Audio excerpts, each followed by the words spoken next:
This is the intro to section 4.5. This is part 2, and essentially this is just going to be going through some more example problems. There's nothing new content-wise. We talked about what an isosceles triangle is. We talked about what an equilateral triangle is. Just to kind of give you a little bit of quick review here. Isosceles triangle has two sides that are congruent, and if the two sides are congruent, then the two base angles are congruent as well. In an equilateral triangle, all three sides are congruent, and if all three sides are congruent, then all three angles are congruent as well. Okay. Now let's take a look at where we left off here, and let's take a look here at this example, letter B. All right. Now again, as you look at the triangle, you've got essentially just figure out here what triangle you're going to use. You notice you have two triangles, but you also have the big triangle as well. Okay. And then the big triangle is an isosceles triangle, and this 42 goes to that angle right there. Well, if 42 goes to that angle, then I know that this angle over here is also 42 degrees, because of if the sides of an isosceles triangle are congruent, then the base angles are congruent. Okay, and I know by the markings that this angle right here is x degrees. So if I use the big triangle, I should be able to add the three angles, 42 and 42, and then this angle here together, plus x, that's going to be the three angles of a triangle, and they're going to add up to be 180. Okay.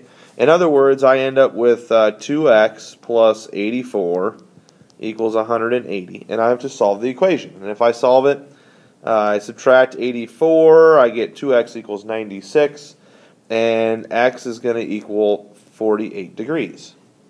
Okay. So now as I look up there, each one of those angles up there is 48 degrees. Okay. So I'm able to figure out a missing variable from a picture as well.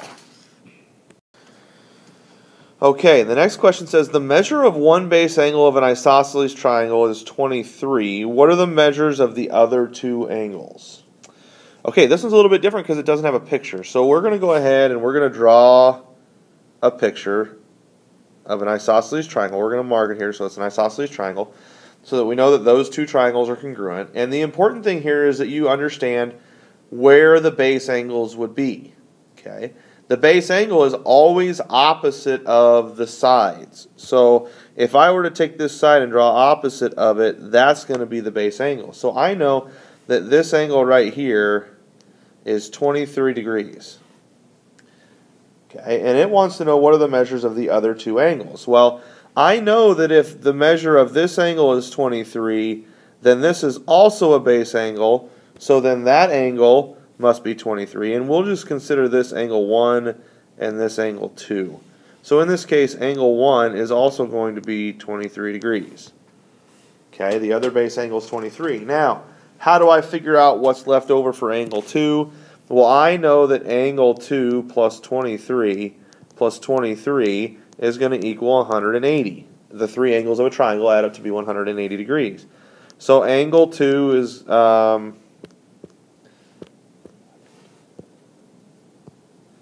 angle 2, erase that there. Angle 2 plus 46 is now going to equal 180.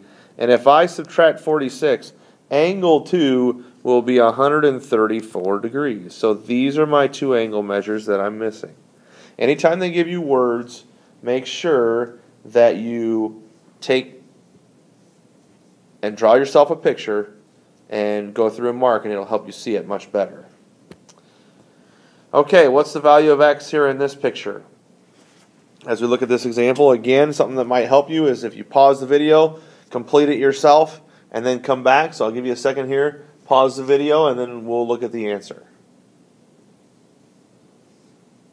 Okay, now that you've paused the video, let's take a look at how to figure out this answer. This one's very similar to the one we saw in 4.5 part 1. We know that the big triangle is an isosceles triangle, so I know that the two base angles are equal, so that guy over there has to be 54.